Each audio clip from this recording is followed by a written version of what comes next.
ನಮಸ್ಕಾರ. ನಾವು ವೆಂಕಟೇಶ್ ಗೌಡ ಅಂತ, ಕ್ಷೇತ್ರನಹಳ್ಳಿ ನಮ್ಮದು, ಟೇಕಲ್ ಹೋಬಳಿ, ಮಾಲೂರು ತಾಲೂಕು, ಕೋಲಾರ ಜಿಲ್ಲೆ. ಇವತ್ತು ಭಾಳ ವಿಶೇಷವಾದ ದಿನ. ನಮ್ಮ ಸಪ್ಲಮ್ಮ ಜಾತ್ರೆಯ 4ನೇ ದಿನ. ಇವತ್ತು ಜಾತ್ರೆ ಆರಂಭವಾಗಿ 4ನೇ ದಿನ. ನಾವು ಯಾವಾಗ್ಲೂ ಜಾತ್ರೆ ಆರಂಭವಾದಮೇಲೆ 4ನೇ ದಿನ ಅಥವಾ 5ನೇ ದಿನ ಯಾವತ್ತು ಸಂಡೇ ಬೀಳುತ್ತಾ ಅವತ್ತು ಮೆರವಣಿಗೆ ಮಾಡೋದು ನಮ್ಮ ಮೊದಲಿಂದ ಸಂಪ್ರದಾಯ. ನಮ್ಮ ತಾತ ಈ ಜಾತ್ರೆ ಮಾಡ್ತಾಯಿದ್ರು, ನಮ್ಮಪ್ಪನೂ ಈ ಜಾತ್ರೆ ಮಾಡ್ತಾ ಬಂದರು, ನಾವೂ ಈ ಜಾತ್ರೆಯನ್ನು ಮುಂದುವರಿಸ್ತಾ ಇದ್ದೀವಿ. ಇನ್ನೊಂದು ವಿಶೇಷ ಏನಂದರೆ, ನಮಗೆ ಈ ಸಪ್ಲಮ್ಮ ಜಾತ್ರೆಗೂ ನಮಗೂ ಒಂದು ಮರೀಲಾರದಂಥ ನಮ್ಮ ಮಕ್ಕಳು, ಮೊಮ್ಮಕ್ಕಳು, ಮರಿಮಕ್ಕಳು, ನಮ್ಮ ಜನ್ಮಾಂತರ ಪೀಳಿಗೆಗೆ ಮರೀಲಾರದಂಥ ಒಂದು ಸನ್ನಿವೇಶ ನಮಗೆ ನಡೆದಿದೆ ಈ ಜಾತ್ರೆಯಲ್ಲಿ.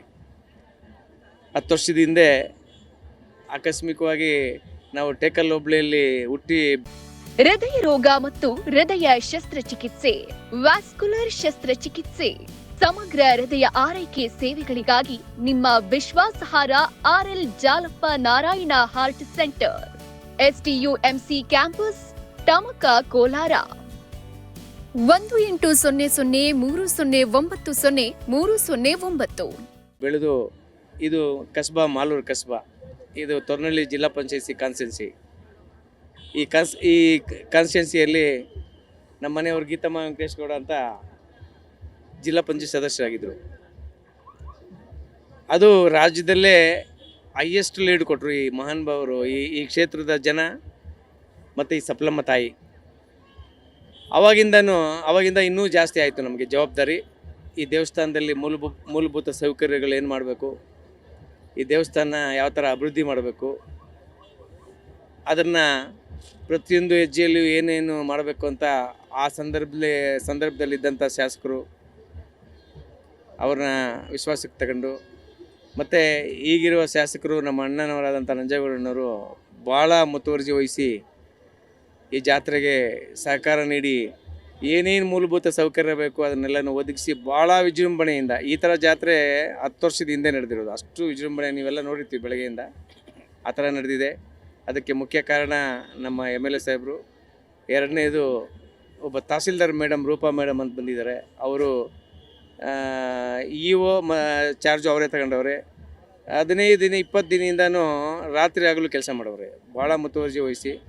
ಮತ್ತು ಜೊತೆಲಿ ನಮ್ಮ EO ಸಾಹೇಬರು, ಕೃಷ್ಣಪ್ಪ ಸಾಹೇಬರು, ಮತ್ತು ನಮ್ಮ ನೆಚ್ಚಿನ ಸರ್ಕಲ್ ಇನ್ಸ್ಪೆಕ್ಟರ್ ಸಾಹೇಬರು, ರಾಮಪ್ಪ ಗುತ್ತೇದಾರ್ ಅವರು ಭಾಳ ಪೊಲೀಸ್ ಬಂದೋಬಸ್ತ್ ಹಾಕಿ ಭಾಳ ಅಚ್ಚುಕಟ್ಟಾಗಿ ಎಲ್ಲ ಮೂಲಭೂತ ಸೌಕರ್ಯಗಳನ್ನು ಒದಗಿಸಿ ಜಾತ್ರೆ ನಡೆಸೋದಕ್ಕೆ ಅನುವು ಮಾಡಿಕೊಟ್ಟಿದ್ದೀವಿ. ಎಲ್ರಿಗೂ ನಾನು ಈ ಕ್ಷೇತ್ರದ, ಈ ತಾಲೂಕಿನ ಜನ ಮತ್ತು ಈ ನಾಡಿನ ಜನತೆ ಪರವಾಗಿ ಅನಂತ ಧನ್ಯವಾದಗಳು ಹೇಳಕ್ಕೆ ಇಷ್ಟಪಡ್ತೀನಿ. ಸಿಕ್ಕಾಪಟ್ಟೆ ಜನ ಬಂದಿದ್ದಾರೆ, ನೀವೇ ನೋಡಿದಿರಿ.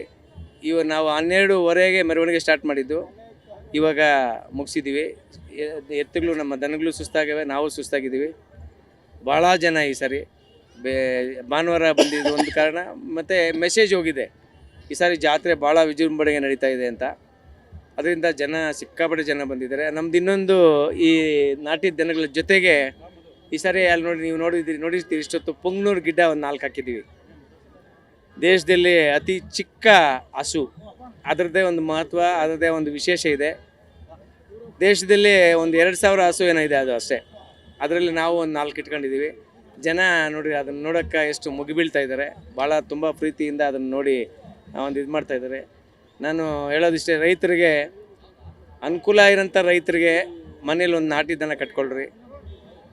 ಒಂದು ನಾಟಿ ದನ ಕಟ್ಕೊಂಡ್ರೆ ಭಾಳ ಅದರ ಪಾಸಿಟಿವ್ ಎನರ್ಜಿ ಮತ್ತು ಪಾಸಿಟಿವ್ ಇದು ನಮ್ಮ ಆ ಫ್ಯಾಮ್ಲಿಗಳಿರ್ತದೆ ಅಂಥೇಳಿ ಕಿವಿಮಾತು ಹೇಳ್ತೀನಿ. ಮತ್ತು ಮುಂದಿನ ದಿನಗಳಲ್ಲಿ ಇದು ನಶಿಸಿ ಹೋಗ್ತದೇನೋ ಅನ್ನೋ ಲೆವೆಲ್ಗೆ ಬಂದಿತ್ತು. ನಾವು ಒಂದು 5-6 ವರ್ಷದಿಂದನೂ ಇದು ನಿಮ್ಮ TV ಮಾಧ್ಯಮ ಮುಖಾಂತರ ಮತ್ತು ಪತ್ರಿಕೆಗಳ ಮುಖಾಂತರ ನಾವು ಎಲ್ಲನೂ ರಿಕ್ವೆಸ್ಟ್ ಮಾಡ್ತಾಯಿದ್ವಿ.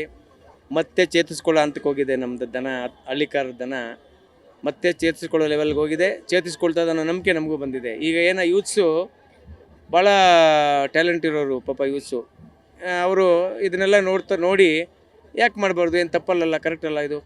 ನಮ್ಮ ತಾತ ಮಾಡಿದರು, ಮುತ್ತಾತ ಮಾಡಿದರು, ನಾವು ಯಾಕೆ ಮಾಡಬಾರ್ದು? ಏನು ದೊಡ್ಡ ಮಹಾ ಇದಾಗ್ಬಿಡ್ತದೆ ಅಂತೇಳಿ ನಿಜಕ್ಕೂ ಮುಂದೆ ಬರ್ತಾ ಇದ್ದಾರೆ. ಯಾಕಂದರೆ ಇದು ಉಳಿಬೇಕು, ಪರಂಪರೆಯ ನಮ್ಮ ಏನು ಹಳ್ಳಿಕಾರ ದನಗಳಿದಾವೆ ಅವು ಉಳಿಬೇಕು. ಅವು ಉಳಿದ್ರೆ ಅವು ಬಾಯಿ ಒಂದಿಲ್ಲ ಅದಕ್ಕಷ್ಟೇ ಮಾತನಾಡೋದಕ್ಕೆ, ಎಲ್ಲ ವಿಷಯ ಗೊತ್ತವಕ್ಕೆ. ನಮ್ಮ ಓನರ್ ಯಾರು, ನಮ್ಮ ಪೋಷಣೆ ಮಾಡೋರು ಯಾರು, ಎಲ್ಲ ಗೊತ್ತವಕ್ಕೆ. ಇನ್ನೊಂದು, ಅವು ದೇವ್ರನ್ನ ಕಾಣ್ತವೆ, ಕಣ್ಣಲ್ಲಿ ಅವು ದೇವ್ರನ್ನ ಕಾಣ್ತವೆ, ದೇವ್ರ ಜೊತೆ ಮಾತಾಡ್ತಾವಂತೆ. ನಾವು ನೋಡಿಲ್ಲ, ಅವು ಹೇಳ್ತಾವಂತೆ ದೇವ್ರಿಗೆ. ಅವರು ಏನಪ್ಪ ನಿಮ್ಮ ಯಜಮಾನ್ರು ಹೆಂಗೆ ನೋಡ್ಕೊಂಡವ್ರು ನಿಮ್ಮನ್ನ ಅಂತ ಕೇಳಿದ್ರೆ, ಅವು ಚೆನ್ನಾಗಿ ಊಟ ಮಾಡಿ ಮಲಗಿಬಿಟ್ಟು ನಮ್ಮ ಯಜಮಾನ್ರು ತುಂಬ ಚೆನ್ನಾಗಿ ನೋಡ್ಕೊಂಡಿದ್ದಾರೆ ನಮ್ಮನ್ನು, ಅವರ ಫ್ಯಾಮ್ಲಿನ ನೀವು ಚೆನ್ನಾಗಿ ನೋಡ್ಕೊಬೇಕು ಅಂತ ಹೇಳ್ತಾವಂತೆ.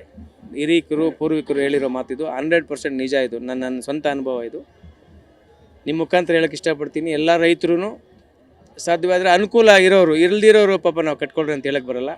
ಅನುಕೂಲ ಇರೋರು ಎಲ್ಲರೂ ಒಂದು ನಾಟಿ ದನ ಕಟ್ಕೊಂಡು ಸಾಕಿ ಸಲುವಿ ಇಂಥ ಜಾತ್ರೆಗಳಲ್ಲಿ ಭಾಗವಹಿಸಿ ಇನ್ನು ಉಳಿದಂಥ ರೈತರಿಗೂ ಒಂದು ವಿಷಯ ಮುಟ್ಸಂಗೆ ಮಾಡೋಣ. ನಮಸ್ಕಾರ.